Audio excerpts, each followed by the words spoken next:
Hey guys, I'm Eric Lucero And I'm Paul Berezetsky. of Sharpen the Axe on Enter Talk Radio, powered by Pitbull Audio. And today we are going to check out some effects from Analog Alien.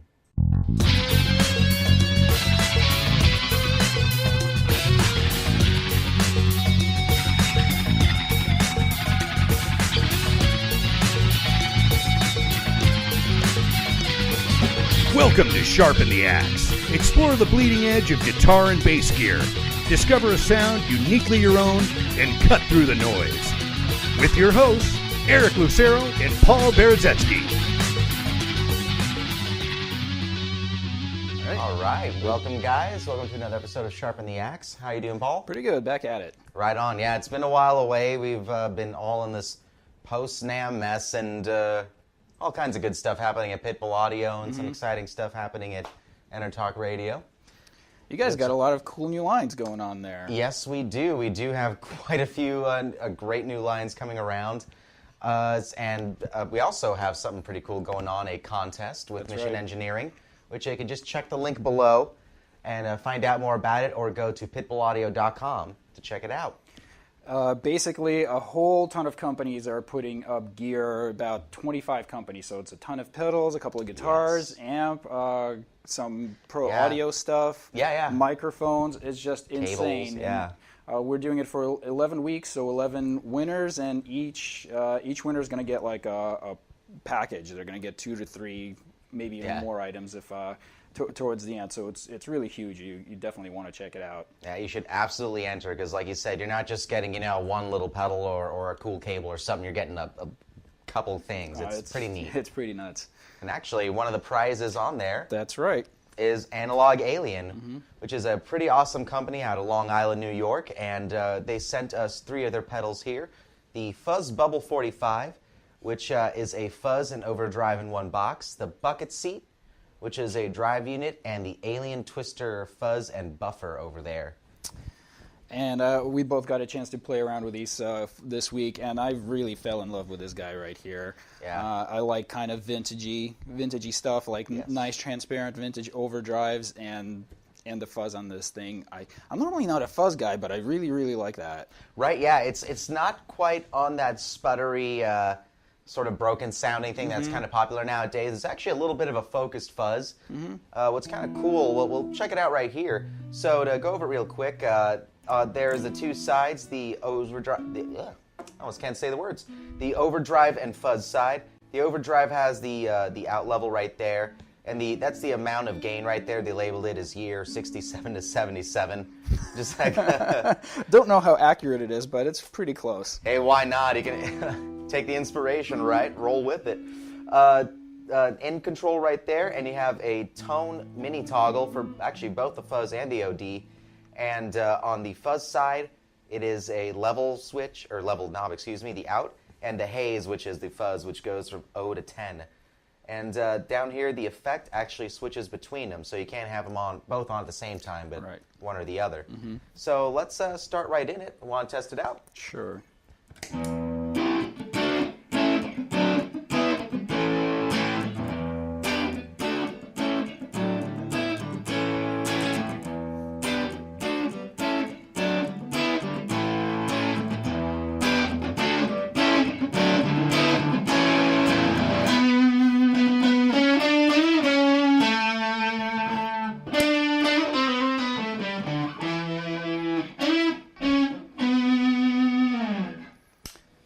Thoughts on the tone, one side versus the other? It sounds like there's more bass presence. Yeah, there's more bass, and I really dig that. It really fattens it up, especially when I'm playing this Strat. It's really kind of bright and crispy, but it can tend to be a little bit thin. So anything that gives it a little more oomph, I'm always a fan of. Right, and then say you have something on the opposite end of the spectrum, like a big, nice, heavy mahogany body Les Paul. Maybe you want to take a little bit more clarity to it and switch it the other way. But I'm actually pretty pleased with the amount of gain that's on here, and sounds pretty great. Yeah, and I actually really like, for the more kind of chunky drive stuff, I like the fuzz side better. This I really like kind of around like 11 o'clock. At least with my kind of setup with the Strat and the Mesa Boogie, where like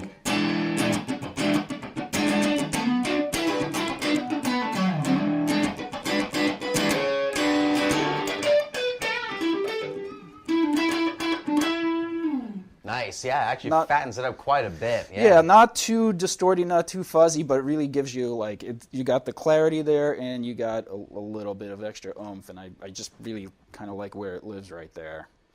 I could definitely imagine this circuit also pushing an amp that already is starting to break up. Yeah. This side would definitely add just a little bit of extra kick that would sound fantastic and fatten it up if it's something that's more on the chimey side, like say a Princeton or something like that.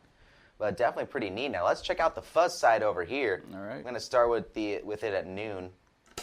Go for it.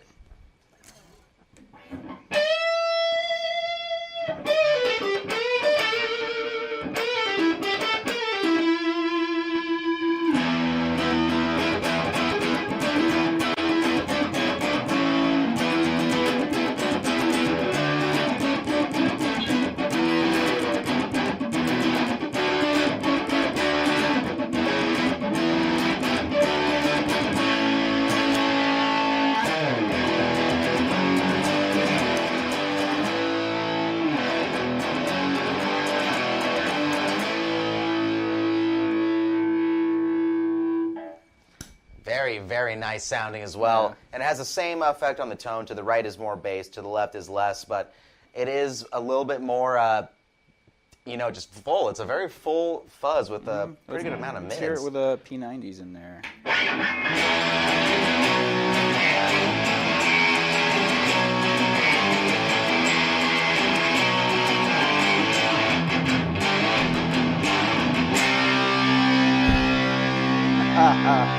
I'm outgunned as usual. Hey, yours cuts a bit in a different way than mine, for sure, but two different demonstrations. But, I mean, still, that fuzz sounds great on some cutting single coils, or well, these are single coils too, but P90s, which have a little bit more mid-range and bark. But the fuzz side of this Fuzzbubble 45 here is just carrying itself very well. A very, very cool fuzz indeed. And you said you weren't much of a fuzz guy generally, right? Generally not, but I really dig this one. Right? Yeah. Very, very cool. Next would be the bucket seat, which is a drive, a nice simple drive with just the output, tone, and gain right there. But you know what? It is a really cool gain stage. I liked it stacked with other things such as the fuzz or the overdrive out of the Fuzzbubble. But let's hear it by itself. Start with everything at noon there to show the sweeps.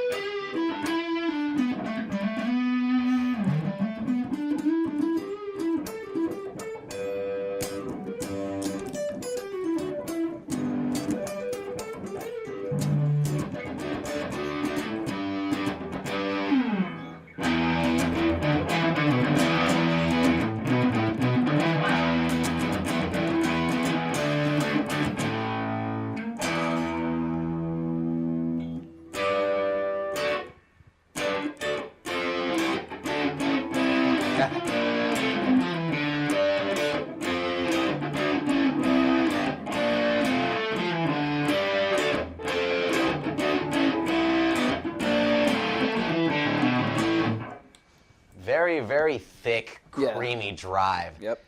It is definitely meant for like well, of course you can't use it for just this, but it is great for rhythm. Like when I first tried it out at home, first thing that came to mind actually was like Malcolm Young or something like that. It's very, very thick.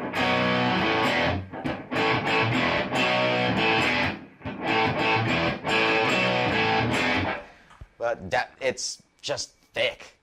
That's what I love about it. It's a great rhythm, but as you were demonstrating, it's great on the leads too. Now, would you find something like this on your board? Sure. More of a thicker sort of. Yeah. Thick overdrive. I'm all day. Nice. Now, if we could try just before we move on to the Twister, I love this thing stacked with others and a little bit darker. So, driving the fuzz actually.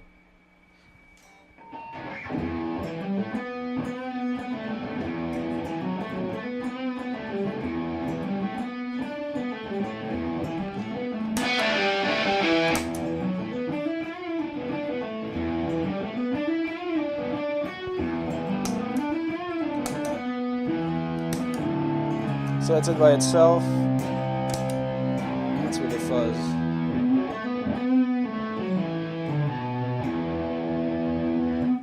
Yeah, 'cause you got this great cutting fuzz like we were just talking, and using that really exaggerating in a good way tone stack on there with just a little bit of gain to tame it down and takes it to that kind of desert rock territory that I like on the lead side. It was very, very cool. Now, one more right over there, the Alien Twister. What'd you think of this one when you tried it out? I got dropped on my head when I was a baby, so when I first tried it out, I thought it was broken because the stab knob right here was turned all the way down. Yeah. Or maybe it was like right here where it's kind of in sputter, and I was like, I think this thing is busted. Yeah, it could definitely trick you if you just plugged it in for sure. So like, don't whoever wins this thing, don't be scared. Just that's how it goes. But yeah, it's. It almost is a better way to almost start with it, like all the way open. Yeah. But it is the in control, the input gain, the output level, and the stab is like starving a battery, like when your 9-volt is running out, and it kind of gives it a sputtery, more Velcro-y sort of sound. It's pretty cool. Another cool feature of the Alien Twister here is that buff right there, which of course, as you probably guessed at home, is a buffer, which helps, in short, just keeps your tone. A lot of cable runs and a lot of pedals end up with what you call tone suck, a little bit of loss of treble, and a buffer just kicks it right back into where it should be. Whatever's coming in is coming out exactly with no loss. So here, I'll go on the treble, on the bridge pickup of my EGC here, and we'll test it with the buffer on and off.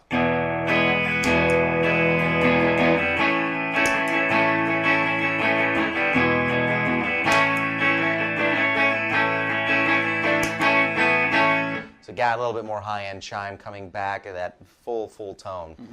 Especially that makes it advantageous to put it either if you have a long cable going in front at the front of your pedal board or at the end. Usually you put fuzzes at the front though, so yeah, it probably makes more sense to put it in front. But enough of me yammering. Let's give this one a try.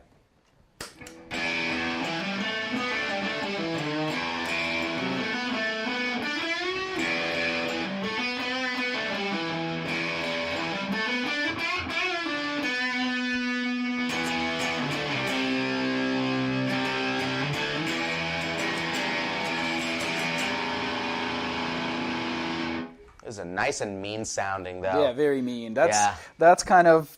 This is also a fuzz that I was getting into when I was trying these out. Like it got this like aggression where you really kind of. Right. Yeah. Makes you play something. Want to play something really nasty and aggressive. And it's still throaty though in a cool way on that lead side. Now, how about we mess with the stab? Yes. Yeah. Mess with the stab a little.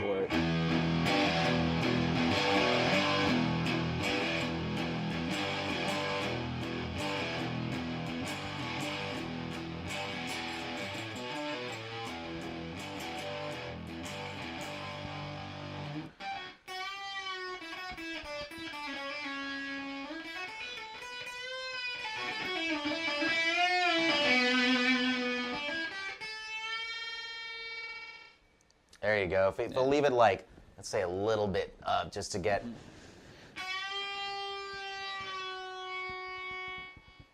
There it is. That's that kind of gating effect of that dying battery sound, which makes it pretty cool. Now, a buffer does have a bit of an effect on the fuzz, so how about you play and I'll turn it on and off.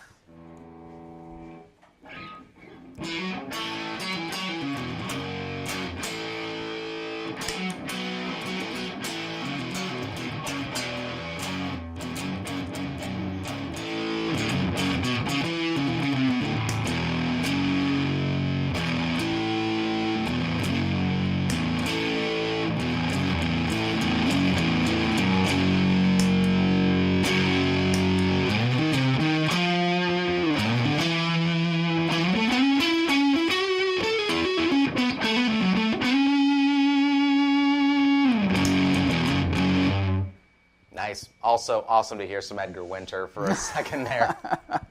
But you can definitely hear the effect that a buffer has on a fuzz, and I mean that was a thing with a lot of vintage fuzzes. With a buffer without, caused problems with people's pedal boards. So it's kind of cool that you have the option to turn it on or off now. But yeah, you want a good, mean, just woolly beast of a fuzz, that Alien Twister is definitely a great choice. And it comes with... Oh, yeah. That's right. We should have grabbed them. We don't have them in front of us, but the Alien Twister comes with a little bottle of Alien Twister hot sauce, which unfortunately I didn't get to try, but I'm sure it's delicious. I didn't realize what that was when I opened the box. I thought it was maybe like neck polish, like lemon oil or something. I was like, oh, that's nice. Oh, they give you some fretboard oil. Isn't that great? I would have loved. That actually would have been nice if you had. If it would have had a nice spice in the air, like you had just cooked. If you had oiled up your fretboard with it. But also rather awesome was the Fuzzbubble 45 came with a little bubble blower thing. Right. In there. Oh, yeah. That's right. And bucket. I don't think the bucket seat came with anything. I don't recall. I don't remember. But still, nonetheless, I still love the bucket seat. I love all three of these. They are really awesome, great build pedals that sound killer. I concur. Right on. Well, in the next segment, we're going to talk to Joe and Jack. So the guys that behind these pedals, we're going to call them right now, and they could tell us a little bit more about all the craziness that went into it. Through the magic of modern technology, all the way from Long Island, New York. All phones over computers. Please welcome there Jack they and are. Joe. Hey guys. Yeah. Live from Long Island after the snowstorm. Yeah. And you guys were able to dig your way out. You're not trapped, right? Yes, we're not trapped. We're okay. We're all right. Don't even get us started on the snow, man. They're clean shaven. It doesn't look like they've been stuck in the studio for 3 weeks or anything like that. Yeah, right. Well, this was supposed to be a radio interview, and all of a sudden it went to live. Man, here we are. Skype, and we're like, oh, God. Skyping. But anyway, thanks for having us, guys. Really appreciate it. Oh, no worries. We're very glad you could join us, yeah. So give us a little rundown about the history of Analog Alien. How'd you guys start and when? Okay. Go, Marie. Go. I guess it was about 8 years ago now. My brother and I had been in a band together since we were kids. Jack played guitar. He's my older brother. And he played guitar, and he came to me with a pair of drumsticks and said, I'm forming a band, and you're my drummer. And he sticks. So, of course, I listened, and we played for a lot of years together. We built a home recording studio, which is another story. And as the band progressed and things just developed as they do as a band develops, I became really good at engineering and getting things where they needed to go. So Jack, again, with another idea, decided we're going to build a professional recording studio, which we did. It's called Cloud9 Recording. We built it. It's almost 20 years ago now, about 18 years ago.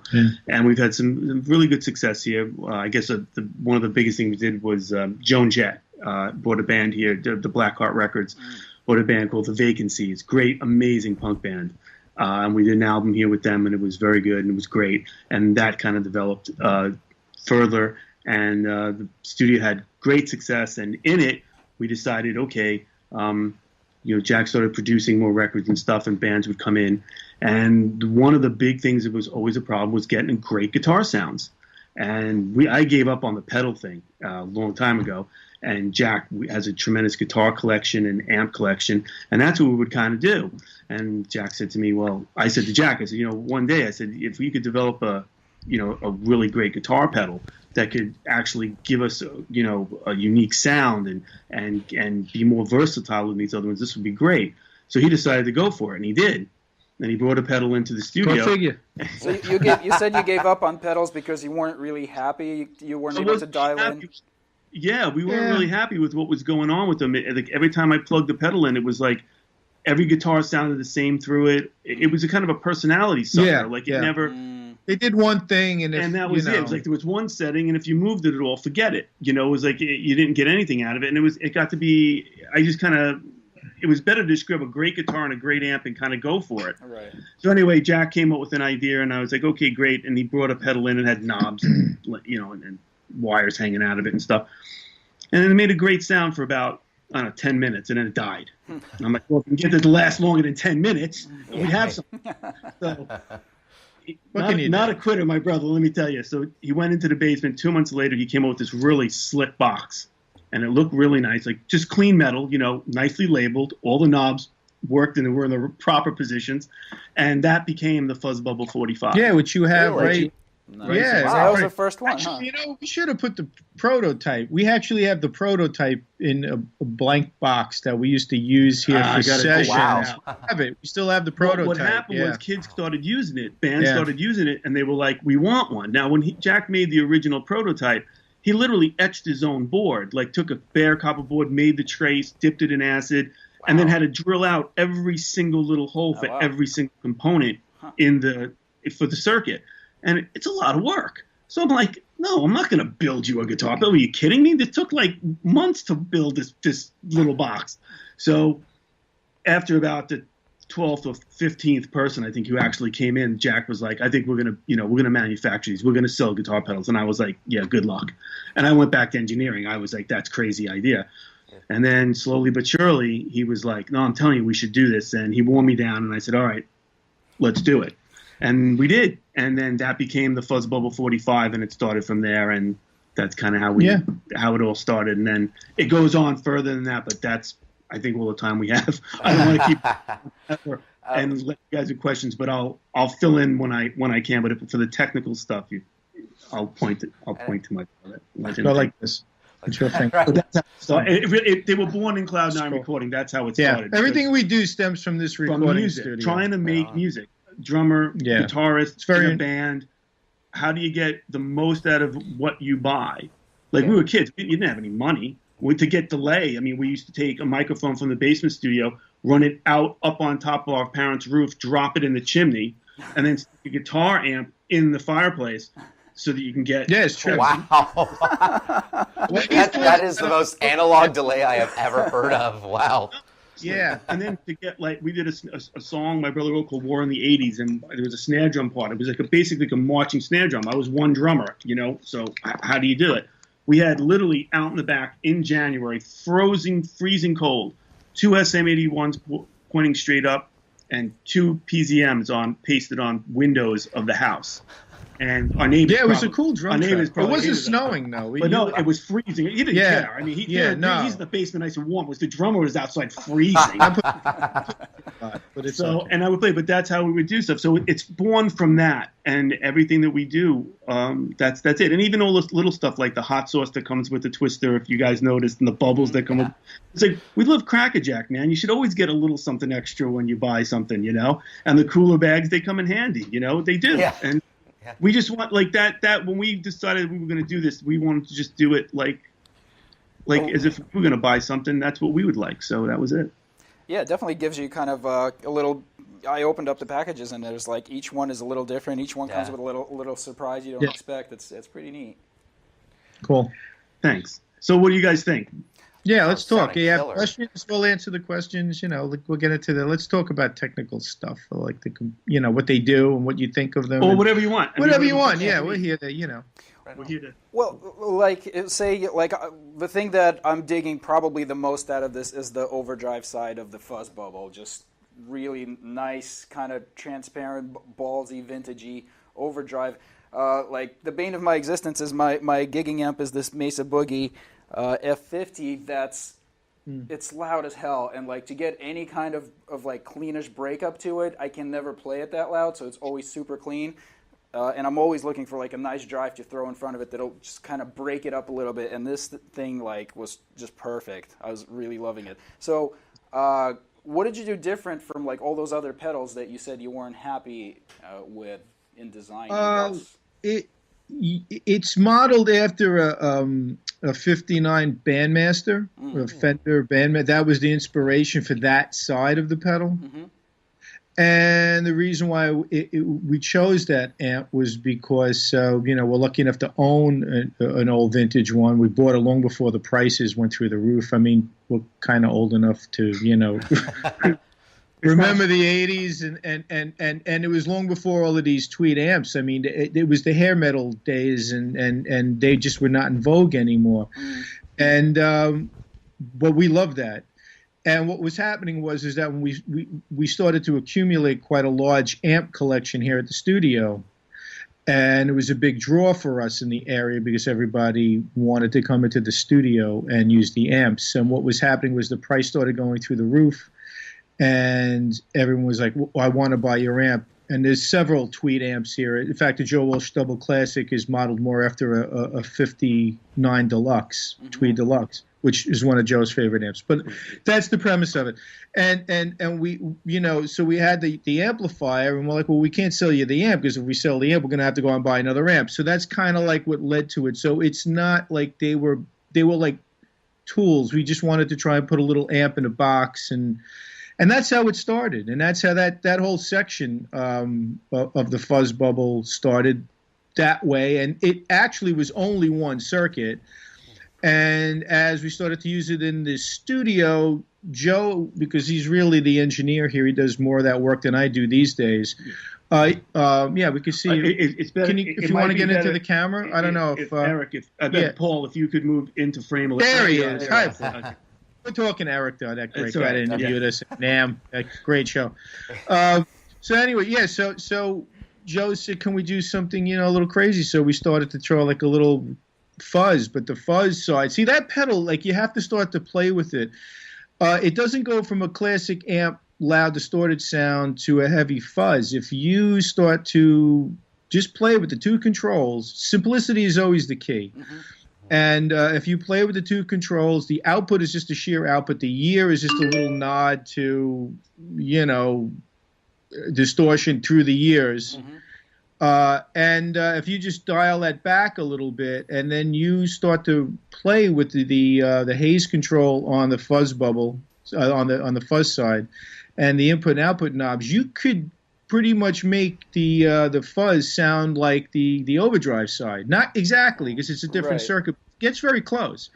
So you'll find that it's very versatile. You can go from like a slightly crunchy overdrive rhythm guitar sound to a more heavier rhythm sound, or you can go from a heavier overdrive classic sound that Fender Bandmaster can give you to more of a bombastic fuzz sound. So like, the sky's the limit. I should say the sky's the limit, but there's a lot of versatility going on with it, and that really was the result of it being in the studio with us, and it being born in the studio or conceived in the studio, so to speak. And there is continuity from the two sides. They, when you hit the overdrive and then the fuzz, they don't sound like two completely different things. It's kind of almost like a continuation of the same idea, just with more aggression. Yes, that was done on purpose, and we didn't want to be able to switch both of them on at the same time, because we've been asked to do that. Like, if you put them both on, it's like they kind of cancel each other out. Yeah, that doesn't work that way. It's like you have a great horse and another great horse, you breed them together, you get a fast horse.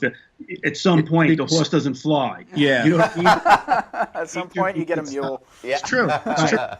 So at some point, but that was the whole thing too. Like that pedal, it saved me a bunch of times in sessions, because you've got a great fuzz there if you need it, and a great overdrive. But if you've got just a great overdrive and you've got a great rhythm sound, and then you just want someone to go to a lead tone that still has like a good round crunch to it, and that kind of cuts through, and it's different. The tonal quality of the fuzz side when it's in overdrive mode, as Jack was talking, it allows things to separate, but yet you're still with the same player, with the same guitar, in the same amp. Yeah. And hey, that's important. I hate to say it, but we'd all wish we could just move into a recording studio for 5 months and make a record. Yeah, that's wonderful. But the truth of the matter is that something always happens when you're trying to make a record.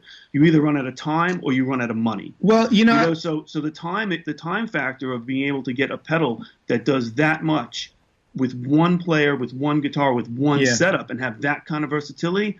It's a real big time saver and energy saver too. I think it keeps things more focused when a player can just be in and just go for it. I would encourage you to really experiment with it too, insofar as just the different guitars that you would plug into it. The pedals, all our pedals have one thing in common, even if the overdrives are based or designed around different aspects. One's a little bit heavier, one's a little bit lighter, but they're not personality vacuums as suckers. They will not suck the tone or personality out of your guitar. And I think if you guys experiment with that, you're holding different guitars that are, they look drastically different from what I can see. I'm not sure the configuration. No, but that's a cool thing, because what will happen a lot of times with those vintage amplifiers is that the one thing that they do is that they really bring out the characteristic of the guitar, right, as opposed to more of the modern ones that have hotter preamps, and they're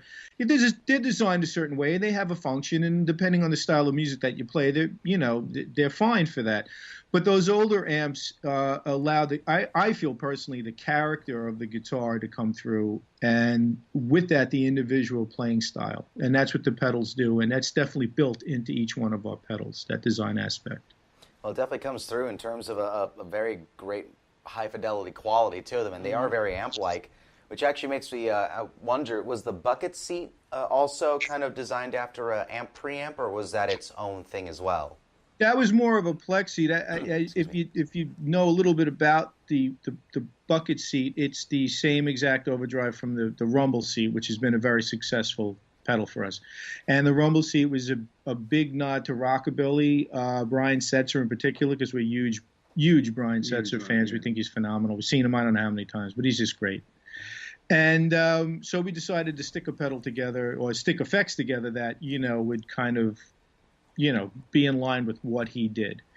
And originally that overdrive section was modeled more after an older Fender, blackface, they call them, because it was before CBS. If you know Fender history, CBS took Fender over in like about the mid-'60s, and prior to that, the panel was black, had a blackface on it, and then they changed it to silver. And I don't think they changed the circuitry right away. They changed it cosmetically, and later on they started to change the circuitry. But anyway, that particular amp from that era seems to be a favorite amongst a lot of the rockabilly players. So we said, all right, that'll be the amp section. Now what happened was, as we were designing it, Joe, because he does so much work in the studio, pointed out that a lot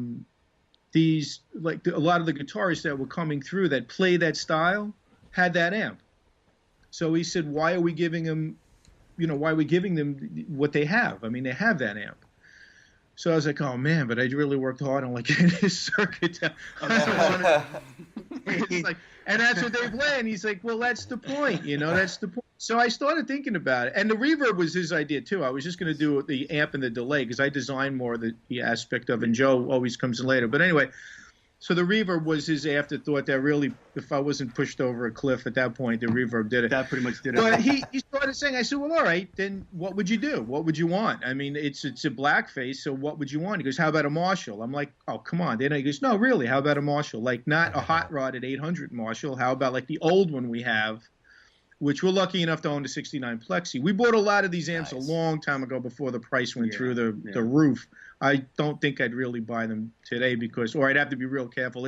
It's like you could just take $400, buy the amp like you had it. Now it's like add a couple of zeros to it. Yeah. Well, we were lucky enough to do it when we did it. So I said, all right, we'll do an old Plexi. And then I started to fool with the gain structure of it.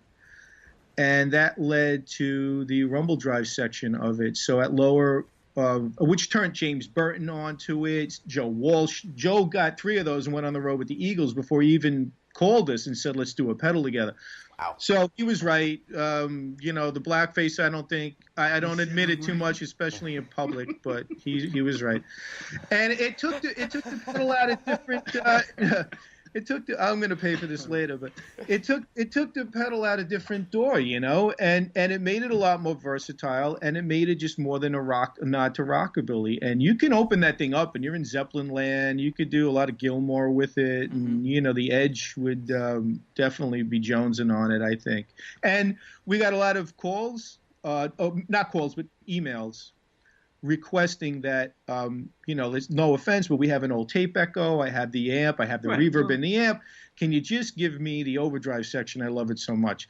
And it's like, well, it's not that easy, because there's 2 big circuit boards in the pedal, and I can't take a bandsaw and cut them apart and make you a pedal. And well, anyway, we got enough emails, and we said, all right, you know what? We'll just give you the smaller. And what do we call it? So it's a bucket seat. It's the smaller rumble version. Seat, bucket seat. We're very like. But what did you guys think of that when you played to it? I'm putting you on the spot, but putting us on the spot. But. Thick, just creamy. It's just a great thick drive. The first thing that came to mind is in the previous segment I was saying that Malcolm Young came to mind first, actually, which made sense when I was. That's why I was curious as to what circuit it was maybe inspired by. because the old AC/DC cranked Marshall sort of sound came to mind on it. Great. Yeah, awesome, that would be awesome. it. Yeah, that's it. Great. Yeah. Oh, good. We did it then. But if you really take the gain control and you lower it, and you start to get those James Burton, Johnny Highland, Okay. He has a bucket seat. He's an analog alien artist now. He just came on board with us. Yeah. And we just Congrats sent him on a that. bucket seat, and he's been using it like crazy, and he loves it, and he wants a couple more pedals too. So we'll definitely accommodate. But yeah, he's a big fan of the bucket seat. Heard in the studio and contacted us and wanted to definitely get a hold of one and become an artist. So that's quite a compliment right there. That is a very good compliment. He's definitely an incredible player. We're gonna have Paul try out the lower gain Burton style. And where would you guys say to put the tone on that? What do you? I'd have to hear it there. I tried up the middle first. It's a wide sweep, so you can't go wrong starting up the middle with it. All right, let's kick it on.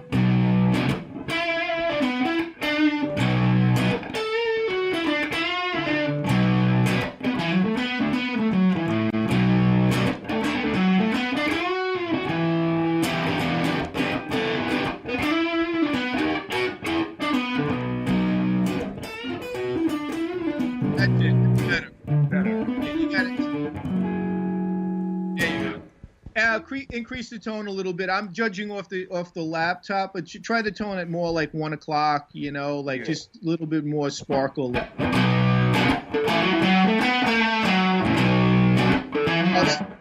I think you might have increased the output. The middle control. Did you touch? Yeah, that's the one we're looking for. Put that at 1 and take the output back. The gain control, the blue knob, pull that back down. Sure, yeah. Yeah.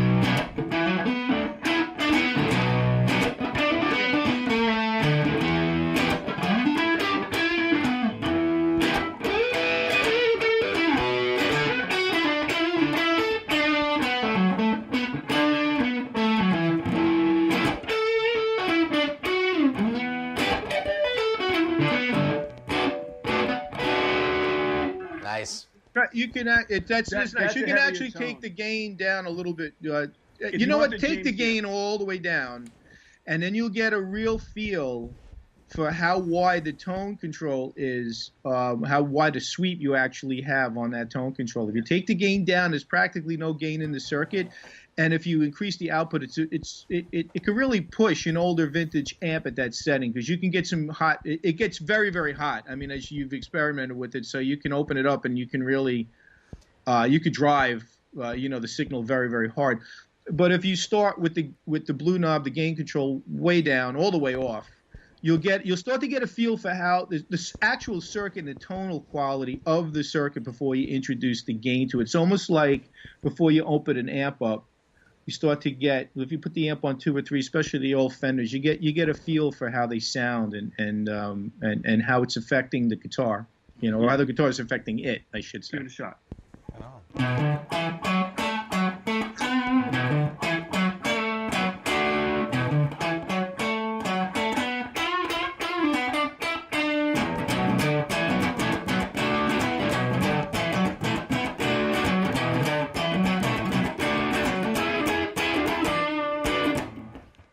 Yeah, that's it. See, that's a little more like Stevie Ray Vaughan-ish and stuff, and that's because you can hear the individual notes, but when you want to open it up, you can open it up. So there's a lot of versatility in the circuit, and it's what made the rumble seat so versatile, really, because then you had the delay and the and the reverb with the rumble seat, you get the whole 9 yards.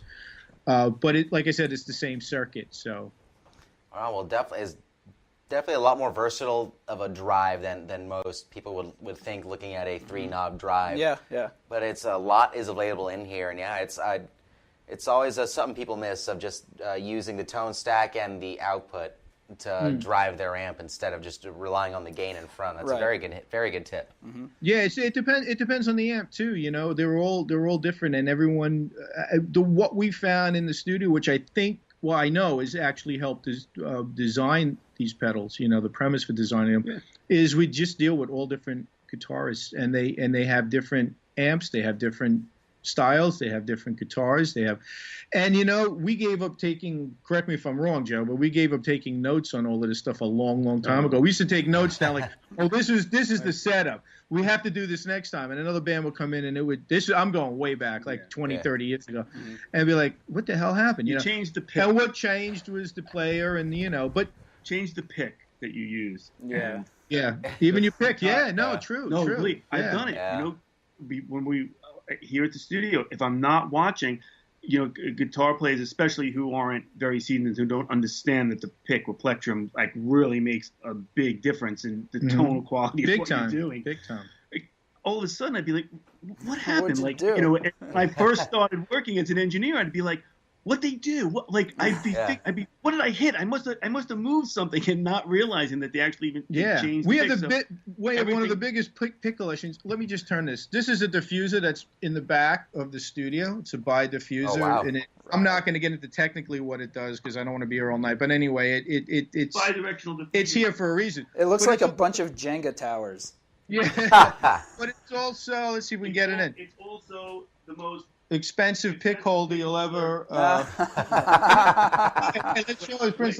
We have every. Where is it? So when a guitar player comes there, you make them put all your guitar picks away. They only get one, and they have to ask permission to change. Yeah. Yeah, not allowed to leave. Where are we? Oh, here I am.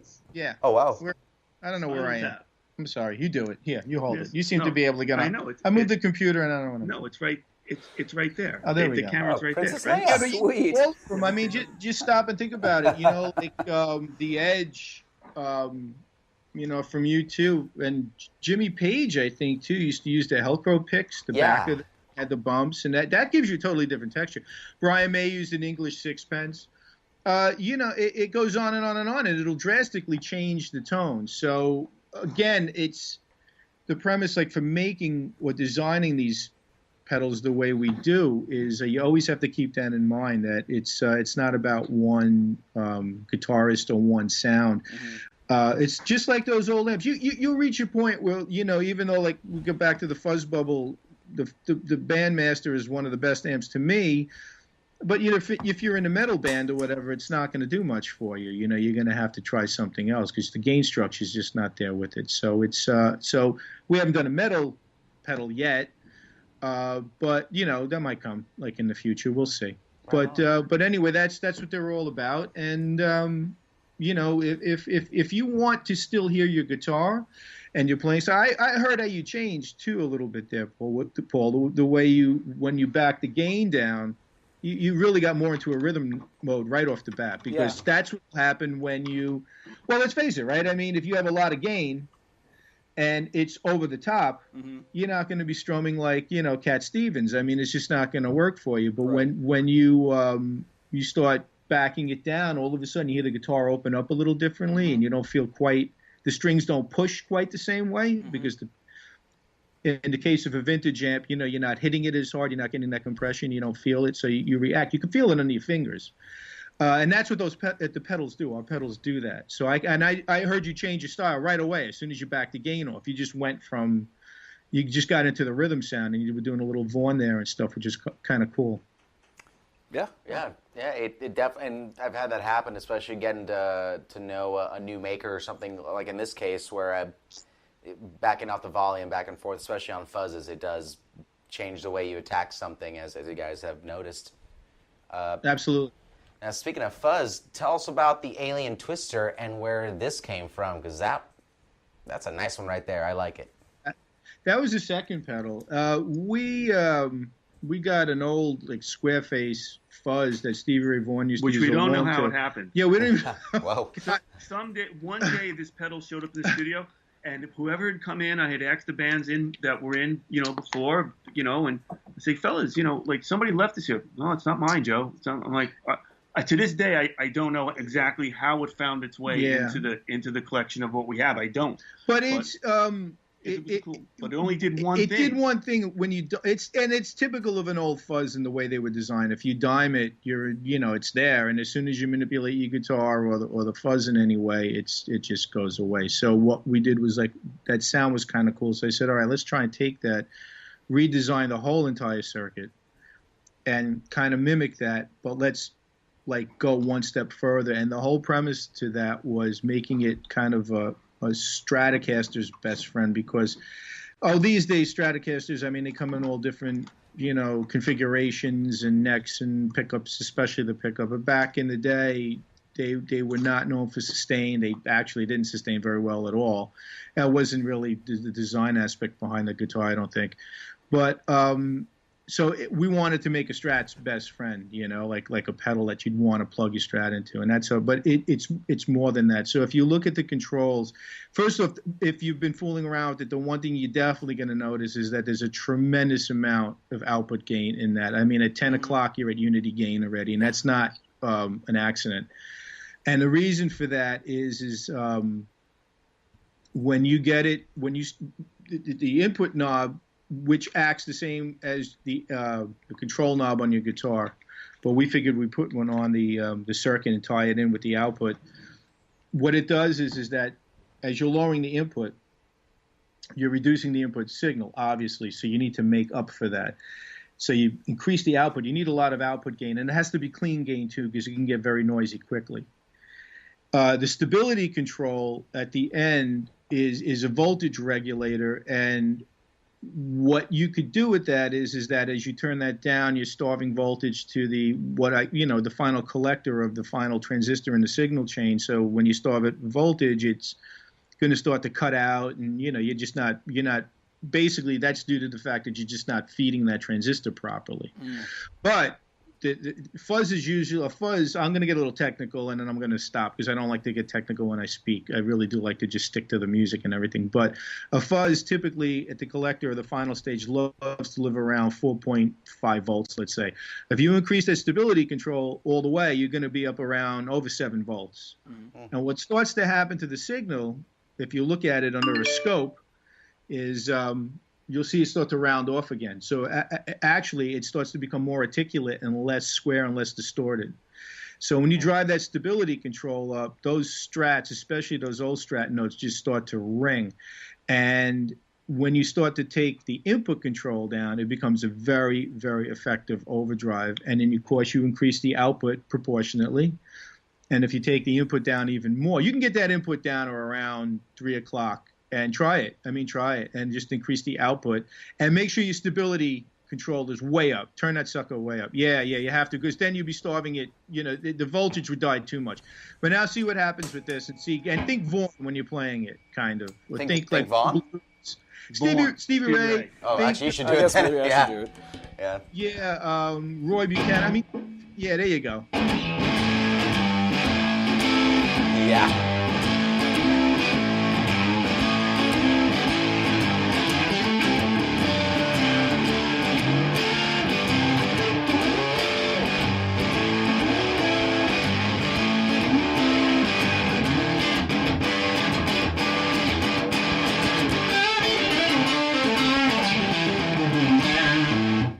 Nice. That's it. And where's the input at? It's at 3 o'clock. Oh, put it at 12. 12. Yeah, trust me. Now do it. Now try it.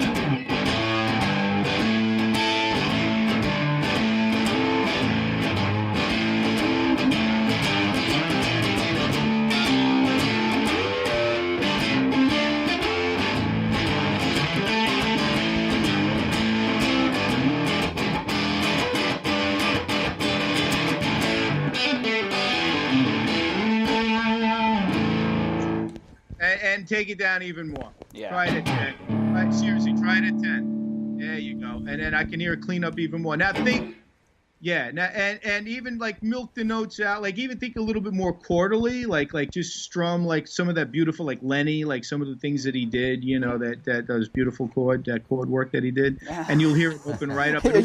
You're overestimating my Stevie Ray Vaughan game.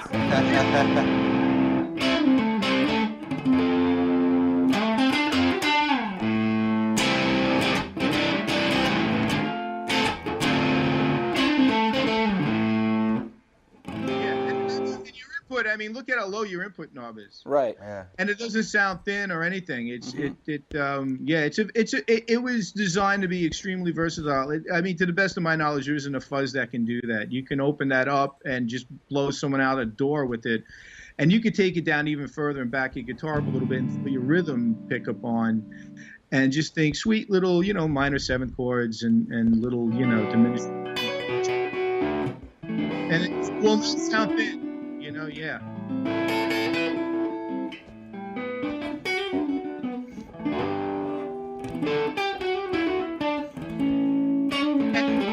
I just want to say one thing too. It really does depend on the amplifier you're using too. You've got the Boogie. That's a hot amp to begin with. Yeah. You plug that pedal into an older Ampeg or a Fender, or even some of the newer Fender ones like the DeVille and the Deluxe, the newer ones that they have out. It'll be different. The boogies are hot. They want to run. Yeah. So but then again, that might be what you're after, But if you want to hear that pedal change, just get into the ramp and plug it into it, and you'll see it. You'll hear it change, drastically in some cases. Right on. It's definitely a very, very killer fuzz. Now, tell us about including the buffer on and off, and why a buffer is important to a fuzz. Oh yeah, well, depending on if you have impedance issues within the signal chain, some fuzzes, if they're not voiced right, and if you put a wah-wah, let's say, in front of it, and the impedance isn't right, you won't get the throw from the wah. You won't hear that whip. And that's why that buffer is in there, because usually fuzz and wah go like hand in hand. Like there's an awful lot of players that just love to combine the two. Yeah. And we felt we needed one in there because most players don't understand what a buffer is and what's going on. And they just start, putting more and more pedals together in a signal chain. And it just doesn't work that way. Electronically, you start, your high end starts to suffer, and you don't get, like I said, if it doesn't see that impedance, it won't throw properly. So we figured we put it out in the open with a big foot switch, so that we could have put it inside and you could have toggled it on and off that way, decided whether or not you needed it in your rig. But at the time, it just seemed like that was a big thing with Joe. Well, I actually had guys come in here like with pedal boards that are really like, wow, like how many more pedals could you put on a board? And then some of the stuff is really very mismatched. And when I've literally taken the pedal, put it in the head of the chain, hit the buffer, and it just cleans it right up. It really does. And I just want to give a quick shout out, if you guys don't mind, for that pedal, a champion of it, because people didn't get it and they missed so much of it. But there's a fellow named Tony Pascal who, if anybody's familiar with the show Duck Dynasty, all the soundtrack on that and all the guitar was pretty much done by Tony Pascal. And Tony actually discovered us. He actually he wasn't the first, maybe the second video on the Fuzzbubble 45 on our first pedal. And he's a great guitarist and a great guy.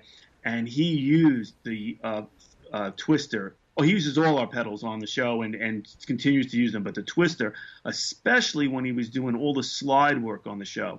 And it was a funny show, but if you listen to it, the music on it and all the transitions are really fantastic. Yeah. And 90% of what he did there was slide, and that pedal was all over it. So if you were a fan of the show, if you happen to catch a clip of it and you hear that, that's the Fuzzbubble. That's the Twister doing its thing, So just so you know. Nice. Yeah. Hey, Tom. And how did Joe Walsh find you guys? Well, we finally had gotten picked up by Sweetwater, which is a great company, and they've been great to us. And there was a sales fellow there named Kenny Burgle, and Kenny's a great guy. We met him the very first time we went, and he was telling us stories about the Who, and we were like friends in 5 minutes. He was one of those guys. And Joe Walsh happened to be a client, and he said, I think Joe Walsh will love this rumble seat. Can we send him one? And I said, well, sure, I said, if you want, expecting that, he's like, I'm telling you, he's going to love it, and it's going to be great, and he's going to call you guys, and it's going to be wonderful. And I'm like, he's Joe Walsh. It's like, he's not going to care. But, oh, my God. So he sent it to Joe, and a couple weeks later, it was actually right before we had gone, the night before we were going to leave for the NAMM show. He sent it to Joe, and then Joe bought 3. No, wait, right. So we got he went on the road with the Eagles with them. Right. Well, that's what I was saying. So sorry, he cut me off. So he said, damn it, Kenny. I'm fired. Kenny actually texted us the night. He called us the night before we left for the NAMM show and said, "Joe said this is a." I won't say exact, but this thing's great, Kenny. Bleep, great, amazing pedal. Send me.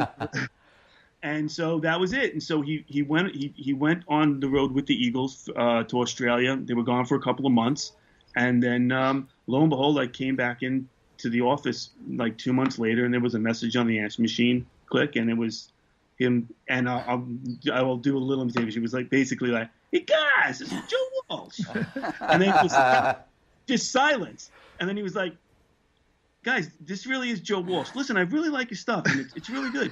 And Kenny was right. He goes, I love this rumble seat. He said, but I need a compressor, and I want to work with you guys. I think you get me, and I get you guys, and this is going to be good. So give me a call. This really is Joe Walsh. It was like, at first I thought it was Kenny playing a trick on us. Honestly, I thought it was a joke, and then I was like, I listened to it again. I'm like, oh my God, like I've heard Joe enough to know his voice, and I'm like, wow, that's really Joe Walsh. So. After I calmed down, I called Jack, and then after I peeled him off the ceiling, we're like, we can't be like totally crazy when we call him. So we calmed down, and we called him, and sure enough, it was him, and we gushed for about 5 minutes, and he was like very appreciative. And then we sat down and we talked to business, man. We whipped out the pencil and paper, and we sat there. What do you want? And and we went through the whole thing. Yeah, he's very meticulous. Yeah, Joe is really he gets very into much every so. little thing. And so we built him. But he knows circuitry too. He didn't really. He can build his own ham radio. radio. He didn't give us input insofar as how to design it. He just was kind of talking about what he wanted, and he kind of left it up to us. He said, "I trust you to do it. I like what you did." So we went back and forth, and it started as a compressor. Because I think, if I'm not mistaken, he was using like an 1176 on stage. He was using some big stuff, and he never really liked stomp box compressors. And he said, "Let's start there." And we're like, "Okay." And then we sent him a prototype, and he liked it. And he said, "I want to do something else." And we thought, "Well, you don't want a compressor anymore?" He's like, "No." He goes, "Like, you do other things than like one thing in the pedal, so let's do more than one thing." Mm-hmm. And we're like, "Well, what do you want to do?" And he said, "Well, I'm thinking like an amp too. I want an amp. Like, I heard you did the amp with the rumble seat. I loved it. The Fuzzbubble. Like, what do you want to do?" I said, "Well, one of your amps I know because I'm a fan was like a 59 Tweed, Fender Deluxe." He's like, "Okay, let's do it." So we did, and we kind of sent it to him. And then he said, "I'll be in New York. Let's meet." And he was on like a little bit of a layoff of the tour with the Eagles at the time. This is like in 2015. Mm-hmm. And he rang us up and he said, I'm by Central Park. Come on in. Come meet me. Let's talk now. Let's bring the final prototype. Come up to my hotel room. Let's hang out. We'll play it, blah, blah, blah. And we did. And it's been a great experience on a lot of levels, but primarily really because he really just is such a nice guy. And there was no ego. There was no he just really wanted to work with us. And it's been a very pleasurable experience, and continues to be so with him. We talk to him from now and again. He's great. I think we'll probably be doing something again with him in the future. It looks like it. I think but so, he introduced us to everyone. The Who. He and Joe and Pete Townsend have been friends for a long, long time. Wow. And Joe was asked to do a big gig, with the Who in Chicago, and he called us because we still didn't have the prototype. But he goes, "Hey man, I'm in Chicago. When are you going to get the pedal?" I said, "We're working on it." He goes, "Well, I got your rumble seat. I got some other stuff." And he never said he was like in Chicago playing with the Who. He said, "I'm in Chicago." I said, "We'll have a nice time." He's like, we said, because it was on like a speaker, like a conference like we're doing with you guys now. He's like, "Yeah, I plan on it." And the next day I look on Facebook and he's on stage with Eddie Vedder. And then the kicker was Joan Jett. It's like these platinum albums. They're from Joan. We did a lot of work with her, and we remixed a lot of stuff for Guitar Hero. And we had to remix I Hate Myself for Loving You here in the studio. And Joan goes back with the Who, and she knows all those guys too. And Pete and Roger asked her to join the tour at that time. So it was crazy because we really met Joan, and we know Joan and stuff like that. So it was really nice. So then before you knew it, we were just introduced to the Who, and they're like, "Well, we're coming to Long Island. You want to meet us and bring some pedals down?" And that's how the whole thing started. This is one of our. Oh yeah, that's. Oh wow. Nice. Pete gave us from Michael K. And this is one of our other favorite picks from Joan Jett. Yeah. So they give us cool. But and they were great to us. I mean, the Who were fantastic. I mean, they just such great guys. Yeah, they really were like so hospitable and everything. Pino Palladino's a gentleman. Really, and that's how Pino started using the base station. Well, because he came on stage during that benefit show, and so it was like, Joe, what's this? Because Joe had the pedals on his board. He was like, guys, it's Analog Alien. Like, were you kidding? And he was like, really? He goes, can you set us up? And he was like, sure. He goes, they're great guys. And then he went and talked to Pete, and then Pete and Joan and Kenny were there, and they said, wow, sure, they're good guys. They're good guys. That's really what it was about. They were like, and they loved the gear. They thought it sounded really good. Yeah, so they invited us down. So we brought the stuff down, and they put, it was Nassau Coliseum that night. It was the second to last show, and they took one of the base stations we bought and wired it into Pino's board, and Pino played it in sound check and was like, yeah, sounds great. And we're like, okay, like we weren't sure what was going to happen. And then we talked to this Michael, Michael K was a tech, and he was like, oh, that's good, man. He's going to use it. I'm like, he's going to use it tonight? Now? I'm like, so we go back out into the audience, and like, I just like sweating, like, oh my God. Just waiting for a capacitor to go out Yeah, or something. yeah, right. Yeah.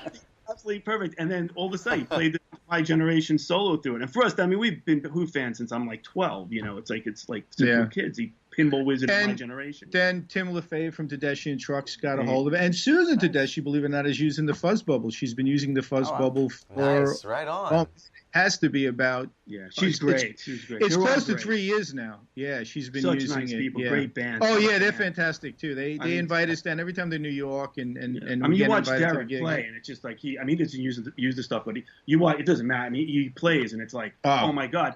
And as amazing as he is, every single member of that band is just amazing, insane. They're a great band. They're just so good. They're so tight, and they just music just comes from that. To see him or to hear him like on a video or YouTube, and then to stand like 20 feet from him while he's actually playing. It's like he has such a sophisticated. I played some of his SGs. Bobby Teese, his tech, is a good friend of ours. He's like, come on, you can hold it.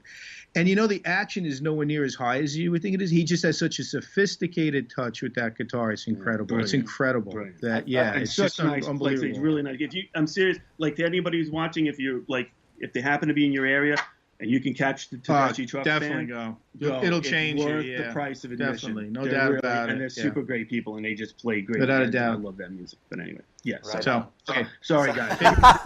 No, it's all good. It's all good. I mean, these are great stories to share. Yeah, you guys got some heavy hitters that are fans of yours. That's really awesome to hear. And I mean, people always want to know, with any particular brand, well, who's using your guys' stuff on tour? Well, let's see, Joe Walsh, Pete Townsend, Joan, Jett. Yeah, that's Susan Tedeschi. Yeah, that's an insanely good lineup for artist endorsements.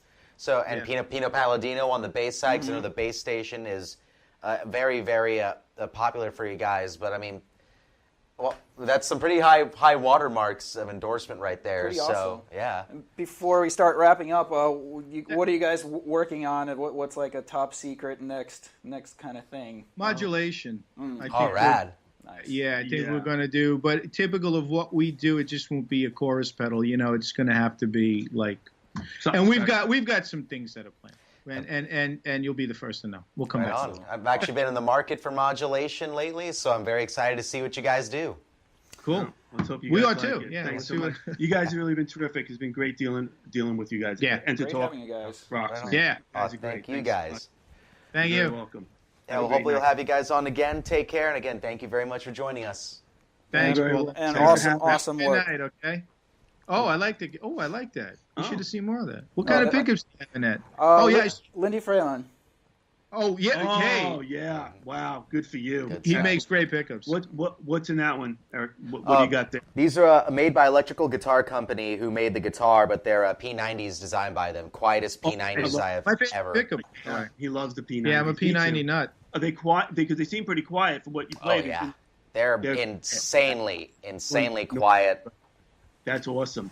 It's got the aluminum neck there. That's a pretty bitchin' guitar. Yeah, aluminum neck and body, all made by the same company, Oh, I EGC. can see the top. picture's Look kind at of the small top. here. Oh, yeah. Yeah, it's bring got it the in, man. slit. Yeah, let me see Just that. check it out. Oh, Hey, you're my okay. camera. Come Hey. on. There we go. Sorry, yeah. That's it. Oh, he's going to do it. Paul's got it. Wow, There we go, I yeah. didn't realize that. That's like a Travis Beam, wasn't that like there was a bass guitar company back in the '80s, and you guys were probably Travis Bean and Mark McElwee, and actually Kevin Burkett of EGC bought from Travis's widow, Travis Bean, and now does Travis Bean Designs, continuing him on. Yeah, as well as these. played that one. It was a very hip guitar. Very hip. Yeah. Very cool. You guys are great, man. Awesome. Thanks so much. We really do appreciate it. No Thanks worries. for talking to us. For sure. Thank you, man. Thanks for having us on. All right. Have a We'll good later, catch guys. you on soon. Okay. Bye-bye. Bye-bye. We got to thank Joe and Jack for coming on to the show and showing us their wares with the Fuzzbubble 45, the Bucket Seat, and the Alien Twister. All incredible pedals with lots of utility, a lot more under the hood And now than one would think. we kind of see where all the personality in the pedals is coming from. Yeah, those are two incredible brothers with some awesome stories and a lot of awesome connections. Yeah. I'm glad to see they're doing so good. Absolutely, and hopefully we'll get to see more of them. Absolutely. Looking forward to seeing more stuff from them. Modulation, a Yes. chorus that doesn't sound like every other chorus out there. I'm on board. I'm already hooked. I'm Yeah. already in for it. But go to analogalien.com or analogalieneffects.com. Well, it'll be right below in the Google link it. along with the It's contact. You can just check out Analog Alien Effects. Google it. You'll find them. Thank you very much for joining us. And don't forget about the contest. These Yes. guys right here are not spoken for yet, so go to click the link below this video. Go sign up. Get a chance to win these or a ton of other prizes that we're going to be giving away over the next few weeks. And you can also go to pitbullaudio.com. It's on our banners right up top there. And come on in sometime. Check out pitbullaudio.com anytime, really. Yep. Thank you very much for joining us. I'm Eric Lucero And I'm Paul Berezetsky. of Sharpen the Axe on Talk Radio, powered by Pitbull Audio.